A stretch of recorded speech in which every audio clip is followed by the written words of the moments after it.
Hey there, and welcome to Conversations Worth Your While. It's the podcast where we dig into ideas and insights that help you to unleash what you are born to bring. I chat with heart-led experts and I ask the questions that I know you're already thinking about. And we explore conversations that will spark growth and shift perspectives and help you to show up fully in your life. And today we're exploring the topic of how to rewire your brain for healing beyond therapy and medication.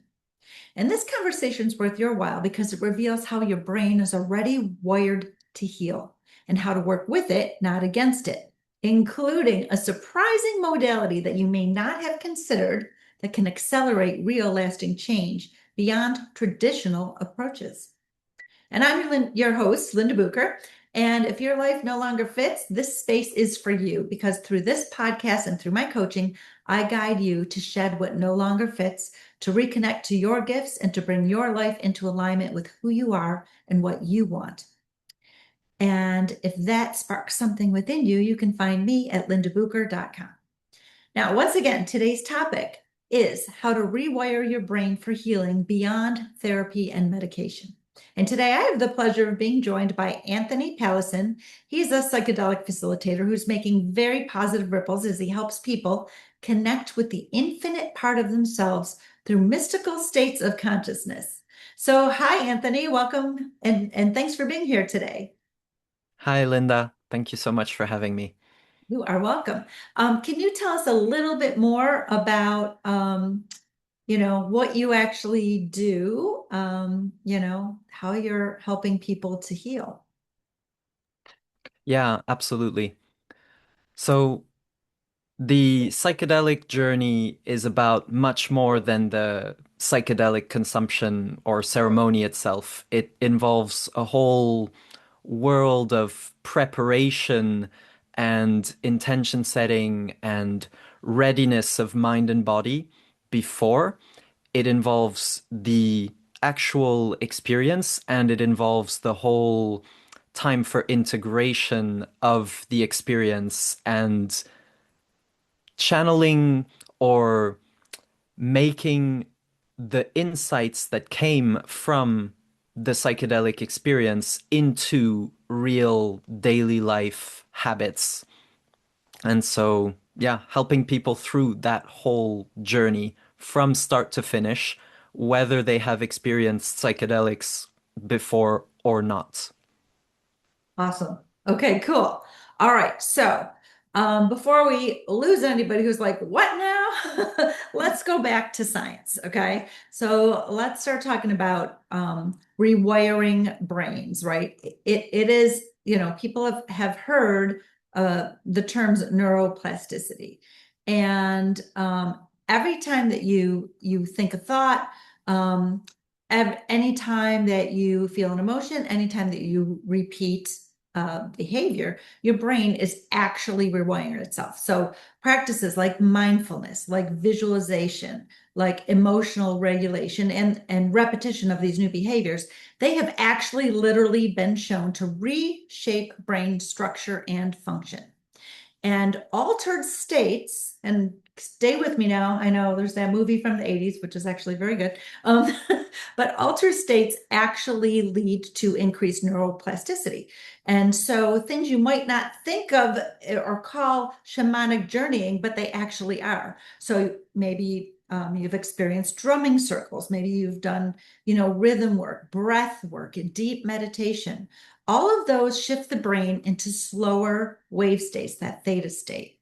And so that is the same state that's associated with deep meditation, right? Hypnosis, early sleep. And these are the states that are linked to neuroplasticity.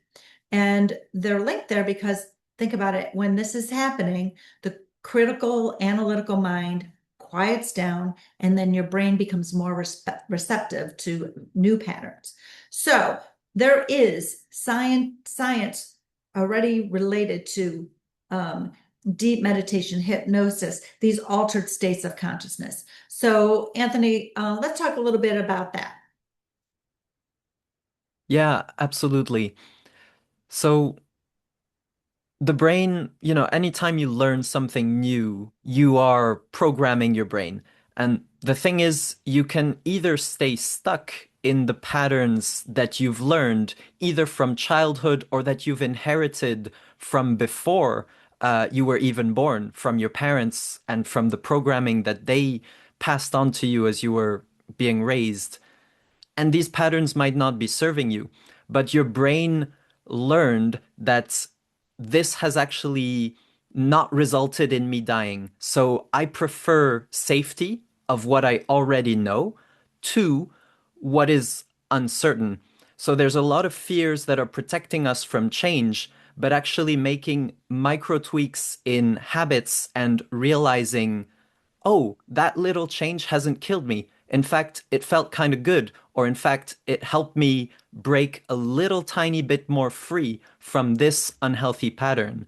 And that is what compounds over time to lead to the neuroplasticity that makes the change that you want, the behavior that you want, effortless. Rather than trying to force yourself with willpower, you can actually get to the roots of reprogramming your system through knowledge, experiences, altered states of consciousness, repeated and embodied over time. Right. So I love that you brought up, and I just want to, I like to help people cement things in their mind by just reiterating it. So I love that you brought up safety. Our brains are wired to stay safe, and we feel safe in the known, period. And even if the known is really uncomfortable, it's less uncomfortable than the unknown. So that's why people tend to stay where they are and not question their thought patterns and not really want to consider, new things. And it's tied to our identity and our egos. If we don't know who we are, it feels very unsafe. So that's why people get that really entrenched in what they believe their identity is. And I know in my work, um, our identities are always shifting and shedding every time we go through a transformation, whether we asked for it or not. And so who we think we are, we tend to tie to roles and responsibilities. And that is not our true identity. Our true identity is who is at the core. If you were to shed all those roles and responsibility, who are you at your core? And that why that's important in my work is because in order for you to get your gifts out into the world, in order for you to align your life beautifully to who you are, you got to know, who am I outside of these roles and responsibilities? And then the next time there's a big life transition that's happening, you still know who you are, right? So that's why that's really important. So yes, we want to feel safe and we want to stay in our perceived identity, but that's not true. That's not really the truth. And so whenever we learn something new, we are expanding. I like to use that term. We are expanding. And that expansion is the rewiring of our brain that's happening. And there's so many more ways to do this than we know, including what you were saying is, saying a mantra over and over again isn't going to make it true. Just because you said it, just because you use positive affirmations isn't going to make it true. Especially, I have a problem with positive affirmations. When you don't believe they're true, your brain will keep saying, yeah, but, and that'll keep you in the wrong, vibration instead of the new vibration. So be careful with your affirmations. I would say to everybody, say something that feels like 100% truth. But we're moving on to a different modality. And so now let's talk a little bit about Eastern medicine, about shamanic journeying. And I know that's like a word people are like, what now? What are we talking about? Shamanic journeying? But just meditation, breath work, those create this altered state. So, think of it as being, altered, right? So can you talk a little bit more about the Eastern medicine and the shamanic journeying? Yeah, I can. And I just want to emphasize, we don't need to attach to a specific modality like shamanic journeying. We can think about meditation and breath work as kind of the bridge between what is our normal state, which is autopilot, the default mode network that we're in for our day-to-day decisions, and one of the more extreme altered states, which is sleep. sleep is a state that is different from the default. And just think of that contrast when you think of altered states. Mm. So the point is, when we are in an altered state, our experience changes, and that brings us new information about us and our relationship with the world and the environment. And this is what leads to new insights or connecting things that are able to release certain emotions or certain thoughts or identities that have been keeping us stuck. There's one thing to bridge that gap between the science and the Eastern traditions or shamanic traditions, regardless. The important points are really about the mind-body connection and the relationship between the mind and body with its environment. You can take the same human being and clone that human being, have one of them raised in one country and another one raised in another country. Their genetics will differ because the environment is different. And we're learning this now through the science of belief biology and epigenetics. And so what we've learned is we cannot separate these things. And this is where the wisdom traditions, whether it's indigenous cultures or whether it's Eastern traditions, had figured out that everything about a human being is interconnected. And they take that into account without having known the science that we're just learning about now. They already put a lot of care into maximizing the the experience based on all the factors, not just what we think would be better or not just chemicals. Mm. Okay. Interesting. Yeah. Okay. Um, so I love what you said about these altered states bring new information to us. So our dreams do that in our sleep. So I love that you brought up sleep is an altered state. So everybody, like, oh yeah, it is. It's certainly not being awake. It's it's very different. And our dreams do always bring some information from our subconscious or higher self to our attention, okay, in really weird pictures, you know. But like as a coach, I was taught a very good dream analysis tool. It has its roots based in work by Carl Jung. And I love doing dream analysis with my clients. It's like, and they get so much insight out of it. And so I think what we're pointing out here is a lot of the information that is essential is not coming when we're wide awake, taking in the physical world. That's not where the most essential information might come from. Would you agree? I would say honestly it's both because a lot of people don't remember their dreams, but equally we can be awake and in different altered states. So if we have the wakefulness and sleep as some line of altered states, there are plenty of other altered states like breathwork, cold water therapy, Mm. being in a heat like sauna or sweat lodge in indigenous practices is another medicine. And all of these just put you in a different state, including a flow state a lot of the times, which has its own different brainwave patterns and different neurochemistry. And different connections are happening. So it's a very complex thing. We can't talk about all altered states as having one single outcome. Mm. But in general, it is that disruption from the default mode network, which is what brings those insights.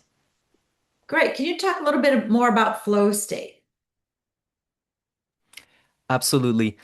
Flow states is that state of consciousness where you completely lose track of time and you also somewhat lose the difference between you and the activity that you're doing. A lot of times when people are working on something that they are really passionate about or that they really love, or just doing something that they really love. Oftentimes it can be art, it can be sports, it can be coaching, it can be writing. It's that sense where at the end of an activity, if 2 or 3 hours passed by and you felt like, wow, that felt like half an hour, that is the telltale sign that your brain was in a flow state.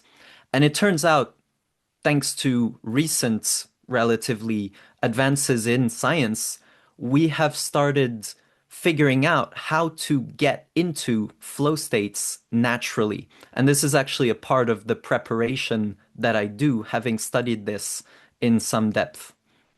Interesting. So, what is the natural way to get into a flow state? There's a few pieces to that puzzle. There's a lot of overlapping different things. So people tend to want to ask, what is the one thing? There is no one thing, but I like to boil it down to three big things. Three big things would be one is your purpose and passion motivation stack. Do you have a vision for your life of what you want to do and how you're going to do it? The second one is how much do you take on? How many projects do you have in your head that are taking up space? Because the less projects you have, the more likely you can get into flow on the one thing that you're doing. Whereas if you have 10 projects, then you're not going to get into flow because you keep thinking about all of the different things. And the third one is optimizing your biology. So fueling your sleep, your nutrition, your hydration, your exercise. Those are the top three big areas. But then when we layer on top of that, there's a set of skills that we can learn, such as learning about the flow cycle, learning about flow triggers, learning about the flow blockers. And this is all some things that are becoming more and more in the mainstream now. Right. Yeah, I think we associate a lot of that with like professional athletes, right? They are learning how to get into their flow state before they start their sports, right? So that Exactly. they can perform optimally. But it Mm, goes beyond sports, right? It's how do we perform in our lives with our families, in our work that we do, right? And when we can perform in a flow state, something that we can get lost in, that's a beautiful thing. So thank you for sharing about that. So now let's move on to this modality that you are also an expert in, that it will get you to like in an altered state where you can expand and heal. That's something new. So because we haven't really talked about healing yet. So go ahead, yeah. Anthony, So enlighten us. to make a big bridge between the science of what keeps us stuck in our patterns that are not helpful for us. It's all around emotions and trauma. I mean, I don't want to say all to be 100%, but we can say a good chunk of it is where does our perfectionism come from? It's the not enoughness that I learned as a child. Where does my addiction to whether it be drinking or smoking or partying or sex or gambling, it's because there's an emotional impulse that comes, which creates a state in your system that is unpleasant, that you don't want to be in, and whatever substance or behavior you take takes you out of that state by shifting your neurochemistry.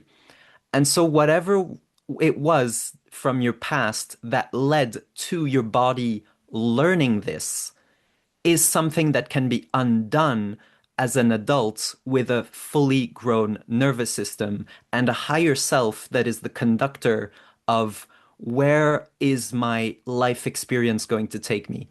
And this is where altered states and more specifically psychedelics are a very high leverage, high power modality in order to deal with the roots of these emotional and psycho-spiritual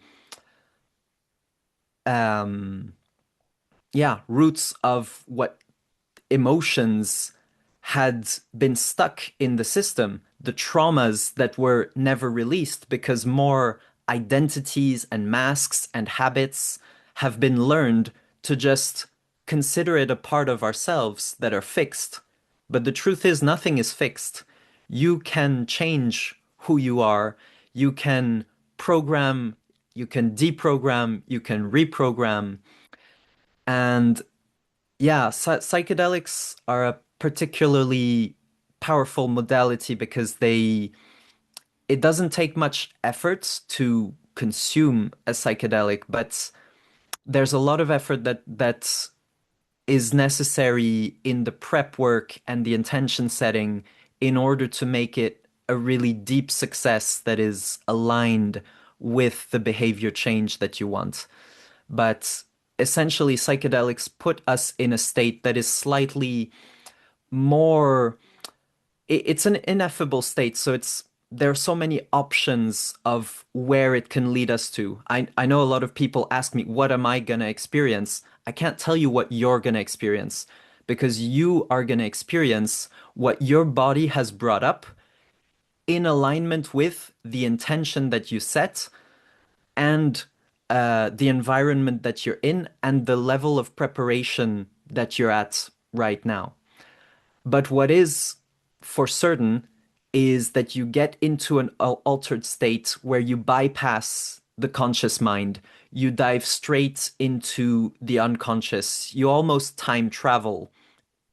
And from being able to access that library within you, you can release some of those emotions or make new neural connections during the process that help you realize this wasn't mine to carry. And because of that release, with the integration process, you can then embody that root of the issue is no longer a problem. Hmm. Wow, that's fascinating to me. So, okay, so first of all, you said it earlier, and I want to just clarify. This modality is not for everyone. We're not telling everyone who doesn't go out and do psychedelics. Number one. Number two, don't just go out and do psychedelics if it is something that isn't you're getting an intuitive hit. This might be something. Recognize, you mentioned the word preparation multiple times. It's not just something you might want to just try on your own. I know, Anthony, you shared with me earlier that there was a time in your life where it was recreational, and that is no longer the case because that wasn't where the healing was in the recreational use.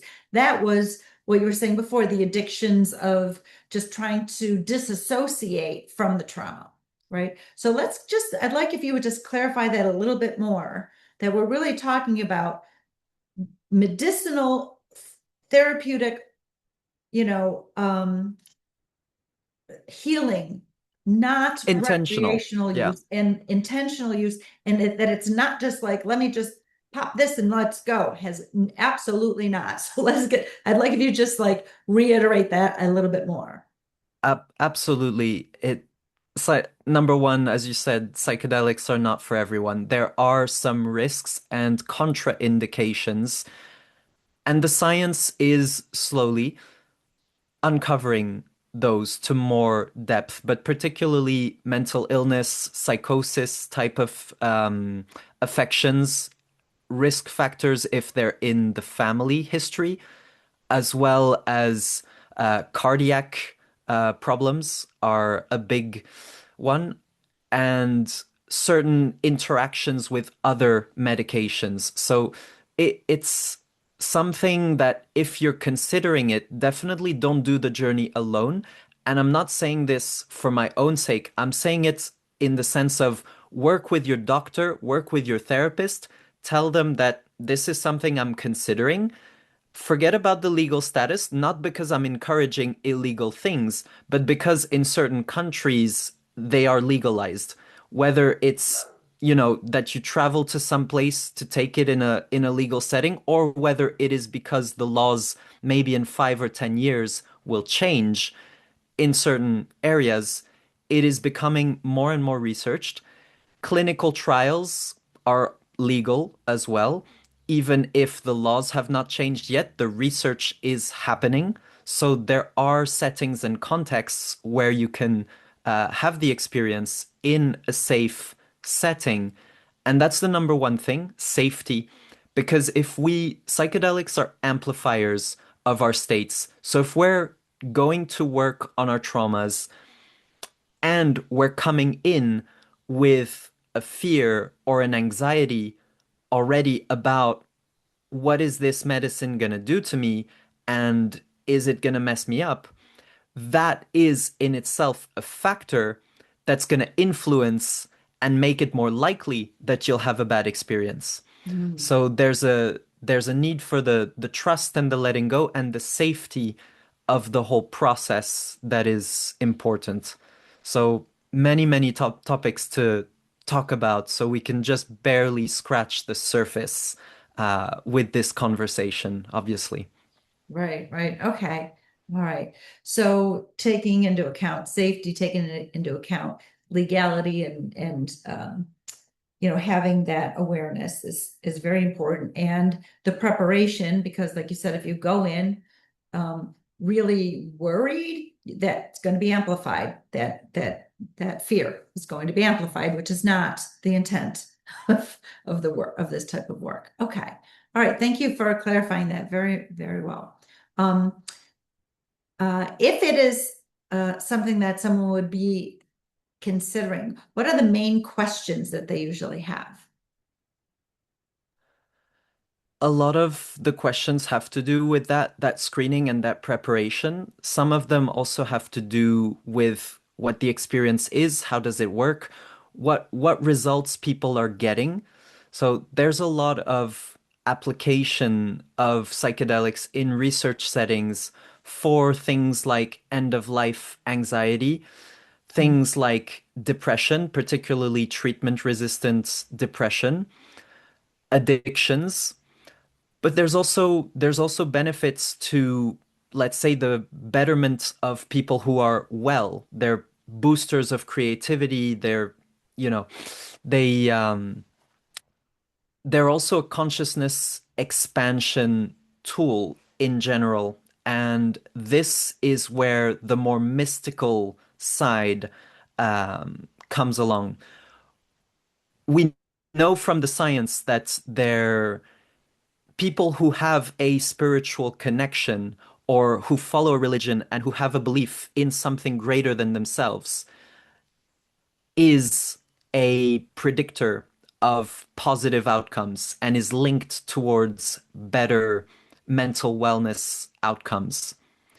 Psychedelics are going to be a an accelerator of that because while being in a wakeful state, an alert state, they will put you in an altered state that is highly correlated with mystical experiences. And what that looks like can vary for everyone, and it's also not guaranteed every single time. So it's not psychedelic equals mystical states, it's just possible Mhm. more than your ordinary day-to-day life. But I like to make the parallel with near-death experiences. Not many people have near-death experiences relatively, but of the people who do, they talk about their consciousness going outside of their body or going to a place where there's a tunnel and a light and being in that state where you can detach from your body. You're able to realize that if what you thought you were was this mind and body with this label and this job title is just no longer true. And that's the big paradigm shifting thing that psychedelics can bring. And that takes a lot of experience to be able to integrate that because it can mean that your entire worldview is about to collapse, which is called an ontological shock. And so this is where the integration is important. Uh, yeah, so there's yeah, way too many possibilities, especially when we consider the fact that there are many different psychedelic medicines, from ayahuasca to magic mushrooms and peyote and others. Um, yeah, it's a big scope. Right, right. Well, I think today's conversation, if nothing else, helps people to understand that altered states is not something new. We go there every night when we go to sleep. Um, People who are meditating are also experiencing that. Um, and that we recognize that there are many modalities to healing beyond medication, therapy, coaching. And you've talked about a surprising one, and it's psychological and spiritual at the same time, which is kind of pretty cool. Um, and so it's deeper. It's not just managing symptoms, but getting to the emotional and psychological, spiritual roots. And so it's a tool, and it's not for everyone in every situation, but it's something, if we're just expanding just knowledge and openness to something doesn't mean we're ready to go jump in and do it, but just being open, like, huh, I never thought of that, but I guess it does make sense. It is a tool for neuroplasticity, right? Just like learning is. It's just another way, right? And it just does a little bit, it goes a little deeper in certain ways. So I think it's really a beautiful thing for people to know there's so many modalities to expanding and healing.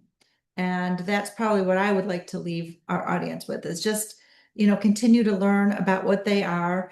If anything feels you get an intuitive hit, like, then that's just something worth exploring more.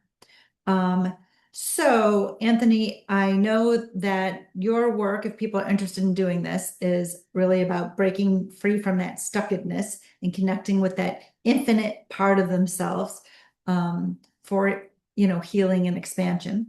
And so, what would be one small thing someone could do, before they listen to the next podcast episode? Something just small to help people move towards connecting with this infinite part of themselves.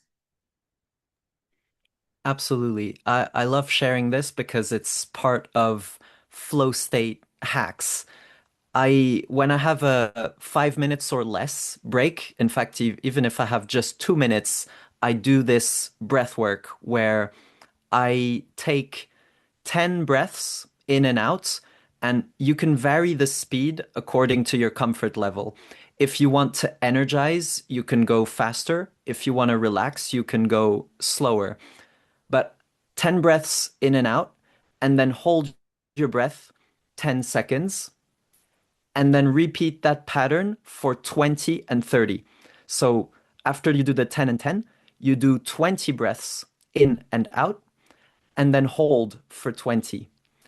And then 30 breaths in and out, and then hold for 30.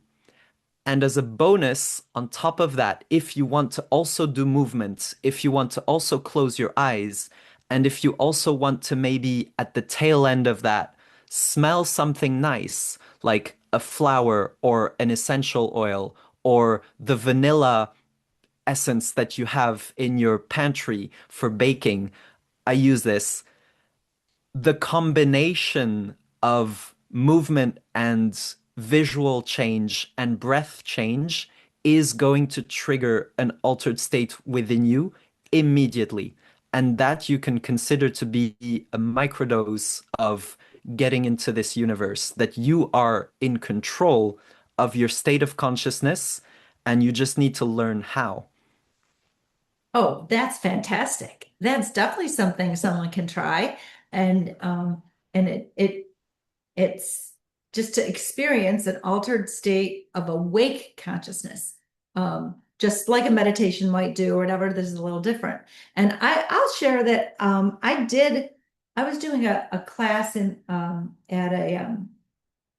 let's see, it was a conference, a coaching conference. And it was a trauma release exercise, which is releasing the stored trauma in our muscles.